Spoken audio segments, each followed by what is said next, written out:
दिली भाग्य के आने वाले एपिसोड में आप देखेंगे कि महारा आधी रात को करण से मिलने जेल चले जाती है और करण को प्रीता के खिलाफ भड़काने की कोशिश करती है, ये बोलकर कि आज प्रीता की वजह से वो जेल में है और उसे जमीन पर सोना पड़ रहा है। वहीं प्रीता है जो घर पे बड़े ही सुकून से बेड पर सो रही है। वहीं माहिरा की ये बात सुनकर करण माहिरा से बोलता है कि उसे जेल में कोई भी तकलीफ नहीं है, बल्कि वो तो यहाँ पर खुश है और उसे ज़्यादा खुशी तो इस बात से है कि घर पर प्रीता सुकून से है। इसके बाद जब माहिरा करण से पूछती है कि वो जेल में कैसे खुश रह सकता है, तो करण माहिरा से बोलता है कि वो ये बात नहीं समझ पाएगी क्योंकि वो किसी से सच्चा प्यार नहीं करती है, लेकिन वो प्रीता से सच्चा प्यार करने लगा है और वो प्रीता के लिए अपनी जान भी दे सकता है। वहीं प्रीता के लिए करण का ये प्यार देख माहिरा बर्दाश्त नहीं कर पाती और अपना काम का बहाना बनाकर वहाँ से चले जाती है। इन सब के बाद अगले दिन सरला करण से मिलने आती है और सरला करण के हाथ चूमती है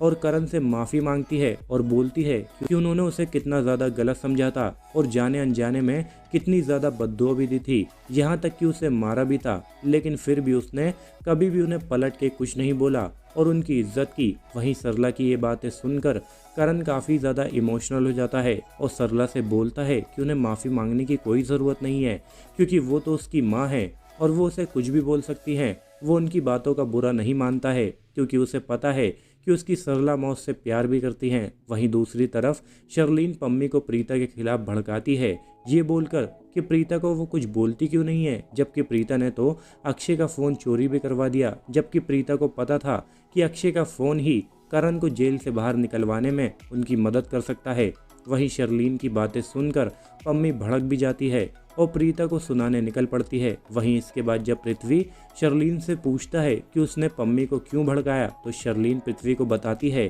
कि उसने ऐसा इसलिए किया क्योंकि जब पम्मी प्रीता को डांटेगी तो प्रीता रोध होकर पम्मी को अपना सारा प्लान बता देगी कि वो आगे करण को बचाने के लिए क्या करने वाली है और प्रीता का प्लान जानने के बाद ही वो लोग अपनी आगे की तैयारी करेंगे। वहीं दूसरी तरफ पम्मी चिल्ला चिल्ला कर पूरे घर को इकट्ठा कर लेती है और सबके सामने प्रीता को बातें सुनाने लगती है और प्रीता से बोलती है कि उसे करण की बिल्कुल भी फिक्र नहीं है, जबकि करण उसकी वजह से ही जेल में है, लेकिन वो तो बस पूरे दिन अपनी बहन के साथ घूमती रहती है और अपने मैके वालों से बात करती रहती है और आज उसकी लापरवाही की वजह से ही अक्षय का फ़ोन भी चोरी हो गया। वहीं पम्मी की ऐसी बातें सुनकर महेश को पम्मी पर काफ़ी ज़्यादा गुस्सा आता है, लेकिन राखी महेश को कुछ बोलने नहीं देती और राखी पम्मी से पूछती है कि वह आज ये सब कैसी बातें कर रही है। वहीं पम्मी राखी के बोलने पर भी शांत नहीं होती और जब समीर देखता है कि पम्मी तो प्रीता पर कुछ ज़्यादा ही गुस्सा कर रही है, तो समीर प्रीता को बचाने के लिए पम्मी को बता देता है कि अक्षय का फ़ोन चोरी नहीं हुआ है